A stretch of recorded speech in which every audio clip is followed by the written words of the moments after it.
Hello everyone, আসসালামু আলাইকুম। কেমন আছেন আমার প্রিয় ভিউয়ার্স আপু ভাইয়ারা?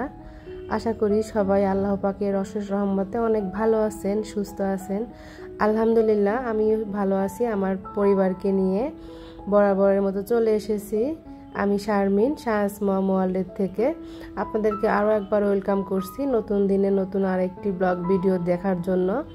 তো আজকের ভিডিওটা কিন্তু আমি সকাল থেকে শুরু করে দিয়েছি। সকাল কিন্তু এখন 8টা বাজে। তো সকালে এই যে গরম গরম খিচুড়ি রান্না করে নিয়েছি, ডিম ভাজি, আর এই যে হাতে মেখে বেগুন ভর্তা করে নিচ্ছি। তো এখানে এই যে পেঁয়াজ মরিচ সরিষার তেল দিয়ে বেগুনটা ভর্তা করে নিচ্ছি। তো আজকের বেগুনগুলা কিন্তু আমি খিচুড়ির উপরে দিয়েছিলাম। তো আমাদের অঞ্চলে কিন্তু ভাতের উপরে বেশিরভাগ ভর্তা করে ভর্তা দিয়ে আর কি ভর্তা করে খায়। তো সেই ক্ষেত্রে কিন্তু ভর্তার টেস্টটা অনেক গুণে বেড়ে যায়। তো সব সময় আসলে বেগুনটা পুড়িয়ে ভর্তা খাওয়া হয় না। তো মাঝে মাঝে কিন্তু এরকম ভাতের উপরে বা খিচুড়ির উপরে দিয়েও কিন্তু ভর্তা করে খাই। আর খিচুড়ির সঙ্গে কিন্তু বেগুন ভর্তাটা খেতে অনেক বেশি মজা লাগে। ওই দিন আমি দেখছিলাম আমাদের জান্নাতুল আদওয়ান ফ্যামিলি ব্লগের আপু, উনিও কিন্তু বেগুন ভর্তা করছিল। আপু বলছিলেন যে ভাতের উপরে ভর্তা বেগুনটা দিয়ে সেদ্ধ করে নিয়েছে। তো আমরাও কিন্তু এরকম ভাতের উপরে বেগুন বা অন্যান্য সবজি দিয়েও কিন্তু ভর্তা করে খাই। তো অন্যান্য প্রসেসে যে ভর্তা করে খাওয়া হয় তার থেকে কিন্তু ভাতের উপরে দিয়ে ভর্তাটা করে নিলে ভর্তার টেস্টটা কিন্তু অনেক অংশে বেড়ে যায়। তো অনেকেই দেখা যায় বিভিন্নভাবে ভর্তা করে। তো আমরা কিন্তু বেশিরভাগ সময়ই ভাতের মধ্যে দিয়ে বা খিচুড়ির উপরে দিয়ে এইভাবে কিন্তু ভর্তা করে খাই। তো আজকের খাবারে আমি সঙ্গে ঘিও রেখেছি। তো খিচুড়ির সঙ্গে কিন্তু ঘিটা না হলে মনে হয় আমার চলেই না। আর খিচুড়িটা রান্না করার সময় আমি সরিষার তেল দিয়ে রান্না করেছি আজকে। সরিষার তেলে খিচুড়ি রান্না করলে কিন্তু অনেক বেশি টেস্টি হয়। তো আসলে রান্না করার সময় এতটাই ব্যস্ত থাকি সকালে কিন্তু আমি কোনোভাবেই ক্যামেরাটা অন করতে পারি না। তো এখন এই যে একটু সুযোগ পেয়েছি বিধায় ক্যামেরাটা এখন অন করলাম, কারণ সকালবেলা যেহেতু তাড়া থাকে, শাহানের বাবা অফিসে যাবে সেই জন্য। তো এই তো খাবারটা কিন্তু আমরা রেডি করে নিয়েছি। আর খিচুড়ির সঙ্গে কিন্তু পেঁয়াজ খেতে বেশ ভালো লাগে। তো সঙ্গে এই যে মা খেয়ে নিচ্ছে আর কি। আর সকালে কিন্তু কিছু পেঁপে কাটা হয়েছিল, পাকা পেঁপে বাড়ি থেকে মা এনেছিল। তো সেটাও কিন্তু খাওয়া হয়েছে। তো এখানে যে আমি, মা, আমার ভাই, আমার ছেলে খেয়ে নিচ্ছি। তো আর শায়ানের বাবা কিন্তু খেয়ে অফিসে চলে গেছে। আর শায়ানকে কিন্তু খেতে দিয়েছিলাম, তো অনেকটাও দেরি হয়ে গেছে ও খেতে খেতে। তারপরে যাই হোক এই যে টেবিলটা ক্লিন করে নিচ্ছি খাওয়ার পরে। আসলে এই দেখা যায় যে বাড়ি থেকে বা যে কোনো জায়গা থেকে আত্মীয় স্বজন, মেহমান বা বাবা মা ভাই বোন যারাই আসুক না কেন, তো এদের সাথে কথা বলতে বলতে বা এদেরকে সময় দিতে দিতে কিন্তু ঘরের ওইভাবে কোনো কাজ করা হয় না, শুধু রান্না বান্না করা, খাওয়া আর গল্প করা। তো আমারও কিন্তু সেই একই অবস্থা। মা যেহেতু এসেছে, ও অনেক কথাবার্তায় আসলে ওঠে। তো ভিডিও করার ওইভাবে আসলে সুযোগ পাই না। তারপরও হালকা পাতলা একটু একটু করে রেখেছিলাম যেটুকু একদিনের ব্লগে। তো সেটাই আমি আপনাদের সঙ্গে আজকে শেয়ার করছি। আজকের ব্লগটা কিন্তু খুবই ছোট্ট। আশা করি সবাই একটা লাইক দিয়ে আমার ভিডিওটি দেখে নেবেন।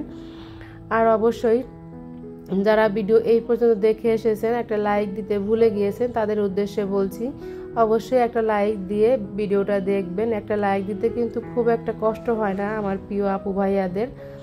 আর অবশ্যই ভিডিওর কোনো অংশে ভালো লেগে গেলে চ্যানেল সাবস্ক্রাইব করে আমার পাশে থেকে যাবেন। অনেকে নতুন ভিজিট করছেন, এখনও সাবস্ক্রাইব করেন নাই, তো প্লিজ তারা কিন্তু চাইলে আমার চ্যানেলটি সাবস্ক্রাইব করে আমাকে সামনে এগিয়ে নিয়ে যেতে পারেন, অনেক বেশি সাপোর্ট করতে পারেন আমাকে।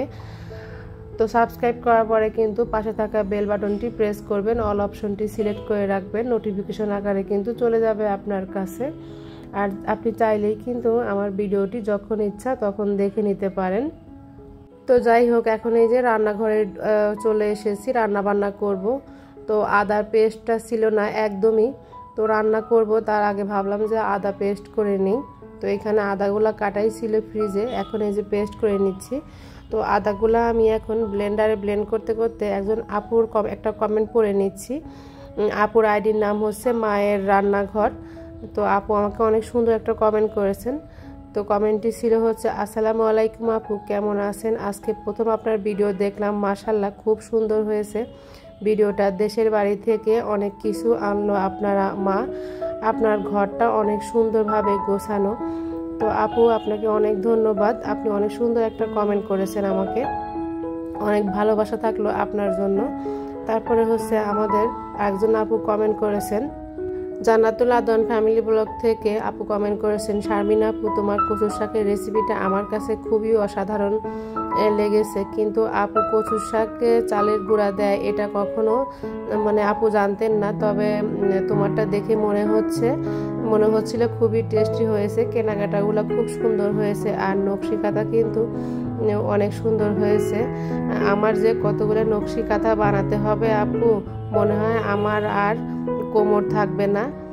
তোমার সেই কচুর শাকের অসাধারণ রেসিপি দেখে আমার মনে হচ্ছিল একটুখানি কচুর শাক দিয়ে আমি 1 প্লেট ভাত খেয়ে নেব আপু।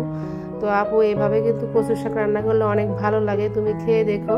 আসলে কিন্তু কচুর শাকটা অনেক টেস্টি হয়েছিল। আর আমাদের অঞ্চলে কিন্তু কচুর শাক রান্না করার সময় একটু চালের গুঁড়া দেয়, এতে কিন্তু আঠালো আঠালো একটা ভাব হয় আর কি। তো অনেক অঞ্চলে আর কি এভাবে দিয়ে রান্না করে, তো আমরা আসলে ওইভাবে রান্না করে থাকি। তো গত ভিডিওতে কিন্তু কচুর শাক নিয়ে আমি অনেকগুলো কমেন্ট পেয়েছি, আমার কাছে কিন্তু খুবই ভালো লেগেছে। তো যাই হোক, এই যে এখানে রান্না বান্না গুছিয়ে নিচ্ছি, এখানে আমি সরিষা দিয়ে ইলিশ মাছ রান্না করে নিচ্ছি আজকে। তো এখানে সমস্ত মশলা দিয়ে কষিয়ে তারপরে আর কি মাছটা রান্না করে নেব।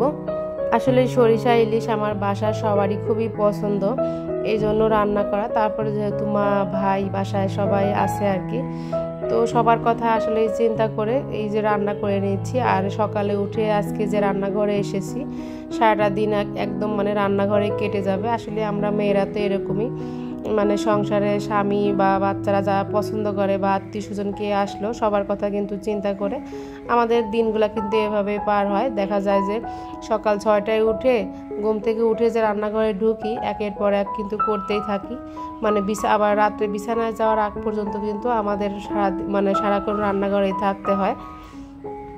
তো এটা মনে হয় আমি না, প্রত্যেকটা মেয়ের ক্ষেত্রে একই রকম। তো এই তো আর কি সমস্ত মশলা দিয়ে এখানে কষিয়ে নিয়েছি মাছটা। তো ইলিশ মাছ রান্না করতে তো সময় লাগে না, ওইভাবে কোনো রেসিপি আমি আপনাদের সঙ্গে আজকে শেয়ার করিনি। এখানে এই যে শাক ভাজি ডাল রান্না করে নিয়েছি, মাছটা রান্না করা হয়ে গেছে। তো ভিডিওর একদম শেষ পর্যায়ে কিন্তু চলে এসেছি। তো আমি আজকে এখান থেকে বিদায় নিচ্ছি, আল্লাহ হাফেজ।